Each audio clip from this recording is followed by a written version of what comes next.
Let's dive into day 5 of our 100-day creative challenge with Suleika Jaouad's book, The Book of Alchemy, where we go through the 100 prompts in the book and complete journal entries, both by writing and by creating works of art in a art journal. So get cozy, grab something to sip on, maybe a treat, your journal, your book, and let's chat about day 5's prompt and what it means to get lost into an activity to the point of losing time and accessing something almost outside of yourself through that activity or that person or even just being in a certain place. If you're just joining the challenge, there are 4 other days that we have worked through before this video, so go check out the other videos. But if you've been with me so far, for day 5, we are going to be talking a lot about how it feels to access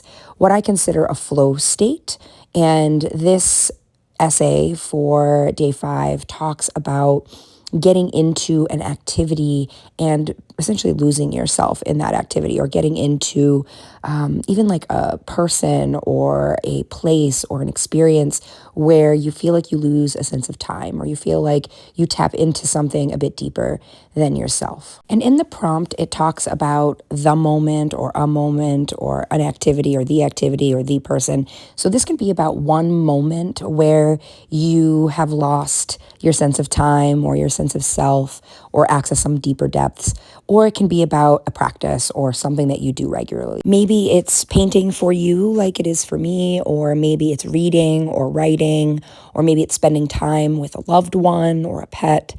Maybe it is a memory of meeting someone you love, or a memory of a moment where you were just completely immersed in something and forgot about anything else. So thinking about that, grab your journal, whether you're writing or drawing or painting or both.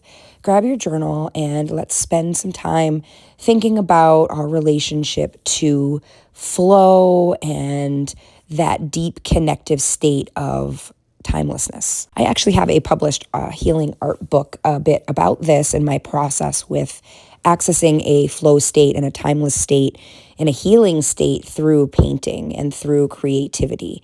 And for someone like myself, as I've talked about, there is a lot of inner chaos, and there's been a lot of complex trauma and a lot of complex situations that have gone on in my life that I've had to handle on my own. And so that sense of being in fight or flight is pretty familiar for me.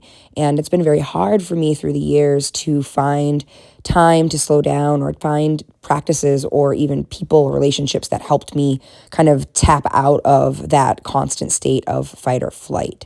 And when I was in my 20s and I got into college and I was meeting all new people and I was out of my home for the first time, in my hometown my city that I grew up in for the first time, that was I think one of the first times I really felt like, and I was accessing something outside of myself, because I realized, oh my goodness, there's more than this broken home, there's more than this dysfunctional family, there's bigger beliefs than my small view family. Like, it felt so freeing in that moment to step outside of what I knew and realize that it could be different.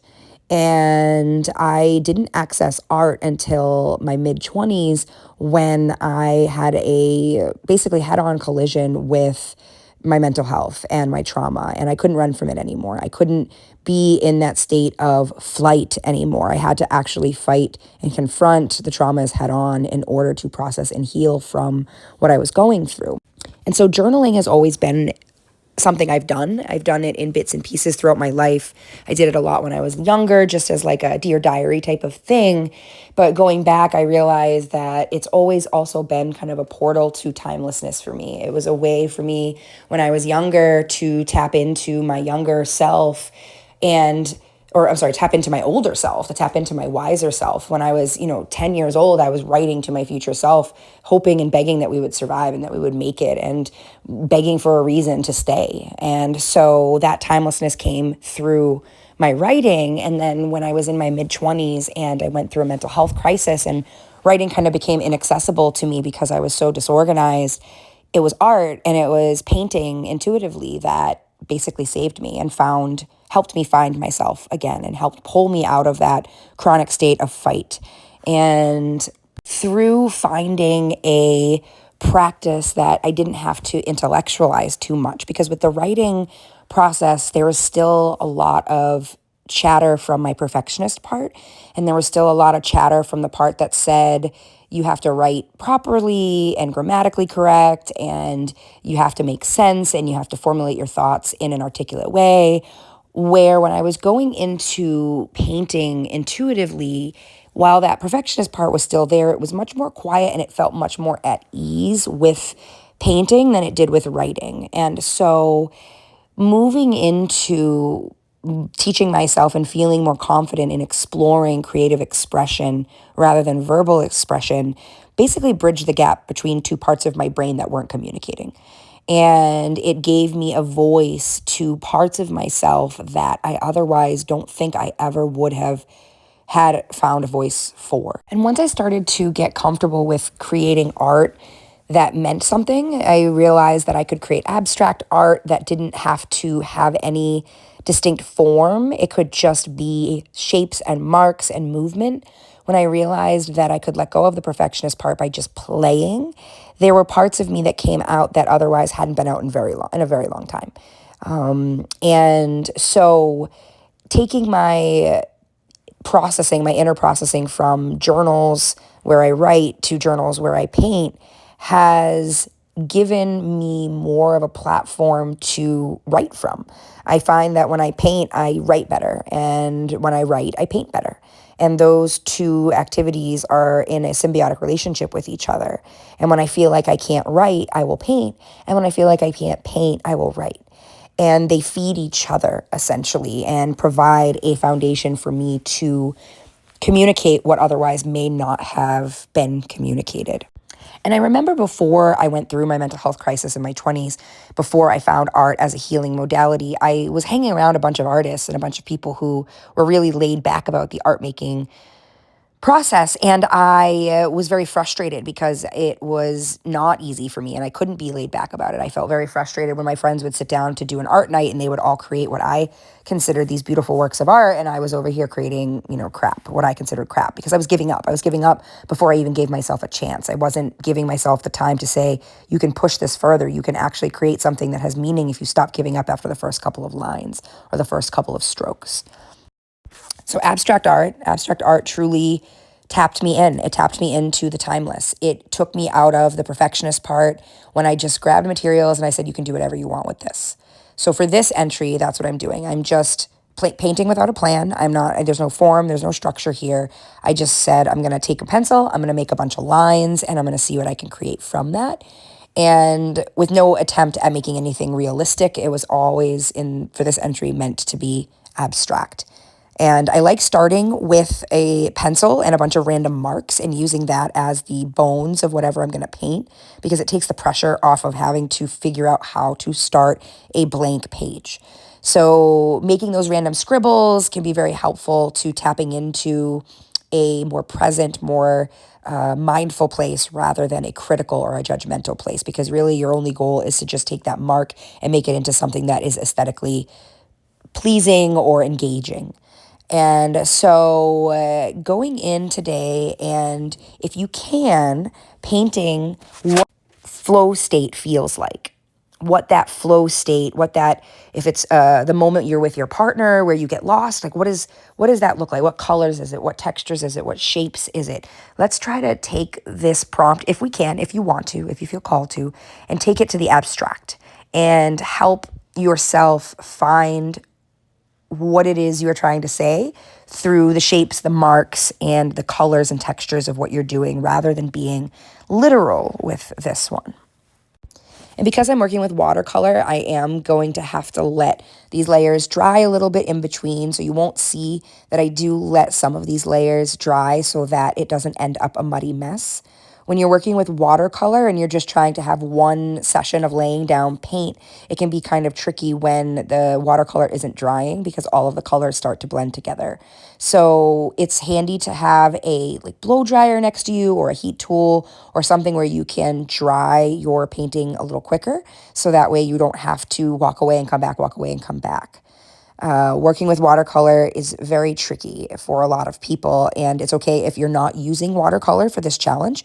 I don't care if you're using just a pen or if you're using crayons or you're using charcoal, like anything goes for this challenge. The idea, though, is to allow yourself access to something that you're comfortable with, ideally. So like if you've never painted with oils before, it's probably not ideal to use oils in your journal. If you've never watercolored before, I mean, maybe, I don't know, challenge yourself. I guess I maybe I'm going to put my foot in my mouth there. Maybe oils I wouldn't go for, but if it's your first time with watercolor, this could actually be a nice way to challenge yourself, because we're not inviting in the part that says it has to be good or it has to be perfect, right? We're letting this be whatever it is. This prompt's also a good opportunity to grab random items. So for this part, I'm actually using a moonstone bracelet that I had next to me, and I'm just taking that and seeing what kind of textures and marks I can make.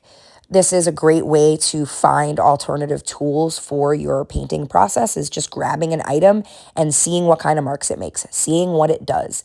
The most random thing in the world might create one of the most unique marks you've ever seen.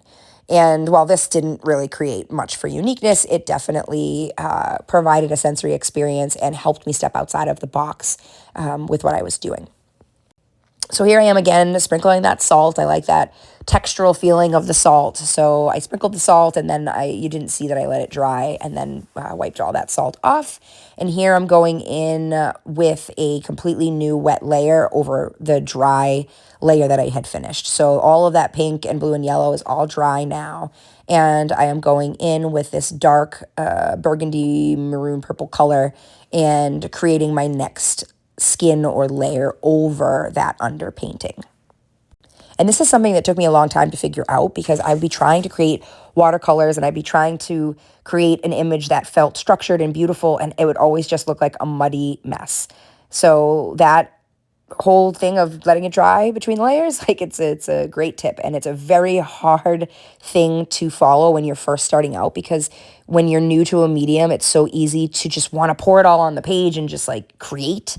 And so that's okay. If you're creating mud and all you're creating is what you consider to be crap art through this, the challenge here is not to create the good art. The challenge is to push yourself to keep creating, even if the art is bad, even if you hate it, even if you feel cringe as you're doing it, even if you find yourself just comparing to me or what I'm doing. So just like we talked about with yesterday's prompt around what gets in our way, I want to talk about what gets in our way with accessing this timeless state. If you're looking at this prompt and you're thinking, I don't have anything I can think of where I completely lose myself, and if I do, it's not something that I feel like is something I like doing or I feel like I want to do more of, then this is a great time to think about what gets in your way. What's stopping you from being able to access that? Is it your own nervous system, like mine for many years or most of my life, where there wasn't even an option to slow down and find that timeless state? It took a lot of outside forces, like meeting the love of my life, things like that, to get me into a place where it felt timeless. But even then, the anxiety, the fear, the self-doubt, the intrusive thoughts would come in. It was not until I found painting and intuitively, abstractly painting that I truly understood what it meant to allow my brain to get quiet. When I paint intuitively and abstractly, my brain is silent, and my brain is never silent. My brain has never been silent. And to feel that sense of calm is pretty wild. And it's not all the time. It's not every time. It's definitely not a perfect system. But I have given my body and my nervous system a little taste of what it's like to feel that. And so now it will seek that. Now it has started to create more opportunities for this flow state to find me, not just while painting, but in other areas of my life, whether it be when I'm taking a shower or whether I'm hanging out with my family. When you start to identify what it is that gets you into that timeless flow state, that gets you kind of out of your head, you can start to build a template for how to invite more of that into your life.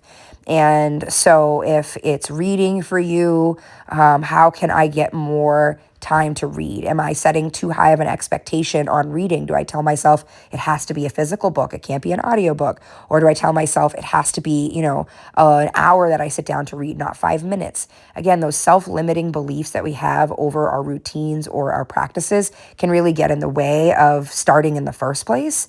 And sometimes just starting before letting all those self-limited beliefs come in and control everything is how we got to do it. And when I first started painting like this in my 20s, I just went to Michael's. I went to the art supply store. I bought some materials. I had no idea what I was doing. There wasn't a zillion YouTube channel videos about all these different ways to just start creating art intuitively. It wasn't really a thing at that point. And so I just kind of went and kind of wung it and said, let me see what I can create. And I went big. I went and I got like a 24 by 36 or a 30 by 40 canvas because I just wanted to let loose on that canvas.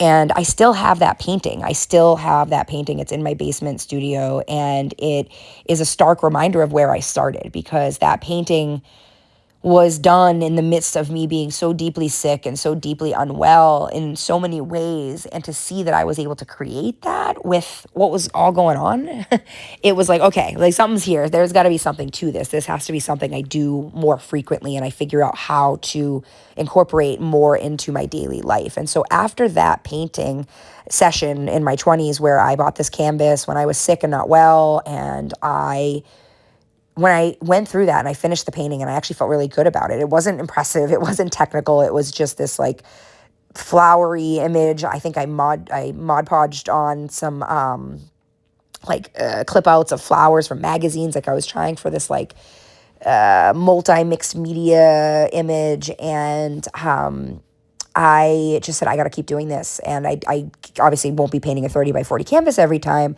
And that's when I bought my first art journal. And that's when I started to figure out how I could make a practice out of this flow state, how I could have something that was a smaller version of this.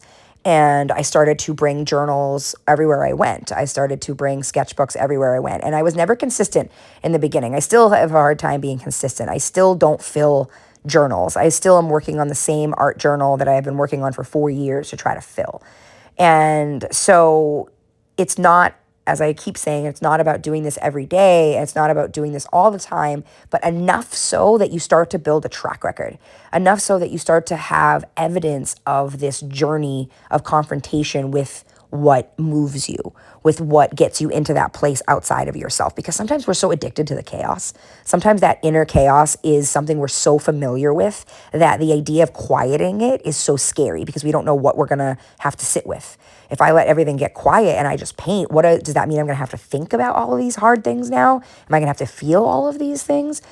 I mean, maybe, but maybe they'll just become part of the chatter in your mind. And by painting while thinking about it, you might actually find some rewiring happening. You might find that when you think about a traumatizing moment, or you think about how much you're struggling or what you're really feeling while you're painting intuitively, you are pairing a calming, restorative activity with a otherwise reactionary stimulus. You're pairing it with something that otherwise could have been triggering.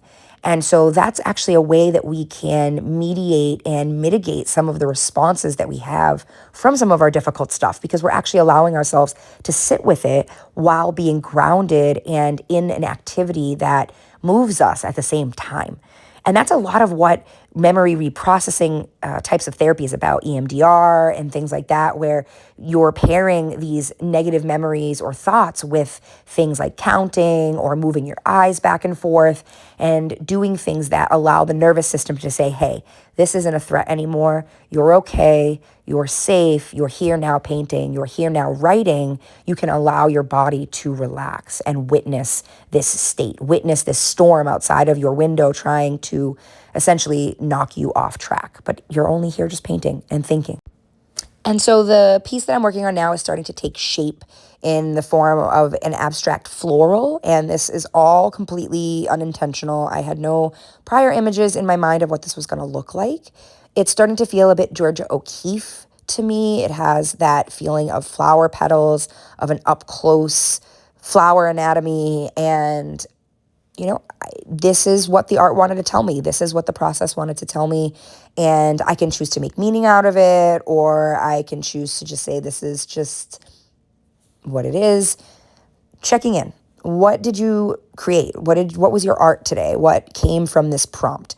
Was it something abstract? Was it something a bit more literal? Did you like what you created? Do you feel a lot of harsh criticism about what you created? And if you've been doing this challenge since day one, are you noticing anything changing with your inner narration during this process? Are you noticing your parts having any different dialogues? Are you noticing any new parts coming forward and speaking and taking control or taking agency in this process? And are you finding yourself looking forward to this challenge or dreading it? And what is the friction that is building, if any, or even maybe diminishing between you and this process? Is it your timing? Is it making it a priority? Is it getting the materials to make it happen? Like, what's stopping you if you want to engage in this process and actually interact? What's stopping you from doing it? What's getting in the way? And let's talk. Let's talk in the comments. This was a really fun one for me to paint because it didn't require as much thinking on my part. So I hope it feels similar for you. I am really enjoying this. I'm going to sound repetitive in all of these videos, but I'm really enjoying these. And I don't spend a lot of time prepping these voiceovers. I just kind of go into it based off of what I watch myself do in the video, what I did in the process, and what we've been talking about so far. So let me know what resonates. Let me know what hits. If you have any questions, any feedback, any thoughts, please let me know. And like I've said in the other videos, I won't get to commenting back right away to all the comments. I will eventually do my best to get back to all of them, but I am reading all of the comments as we go. And it just like warms my heart. It warms my heart to see people talking to each other in the comments. It warms my heart to see people of literally all ages jumping in and saying, I'm grabbing this book. I'm going to try this challenge. I'm so grateful for people like Suleika and all of the authors and individuals who contributed to this book. I haven't yet tagged Suleika or mentioned this challenge at all in any of my other social medias. So this is just a YouTube thing right now. I might bring it over to my Instagram just in terms of letting people know it's here. But yeah, follow me over on Instagram if you're not following me there. Follow me over on Facebook if you're over there. I don't spend a lot of time on TikTok. I do spend some time on Threads, but I'm enjoying this. Thank you so much for being here. If you're enjoying it, like, subscribe, and tell your friends about my little channel. It's laid back. It's not super professional in all the YouTube ways. I'm still learning all of the etiquette and rules and unspoken etiquette of being a YouTuber. I don't profess to be a YouTuber by any means, but yeah, okay, that's it. That's it for today. Happy painting, happy creating, and I hope today you, at the very minimum, find community, find some joy, find a moment to pause, and I hope you keep on keeping on. All right, until day 6, I will see you all soon. Take care and be well.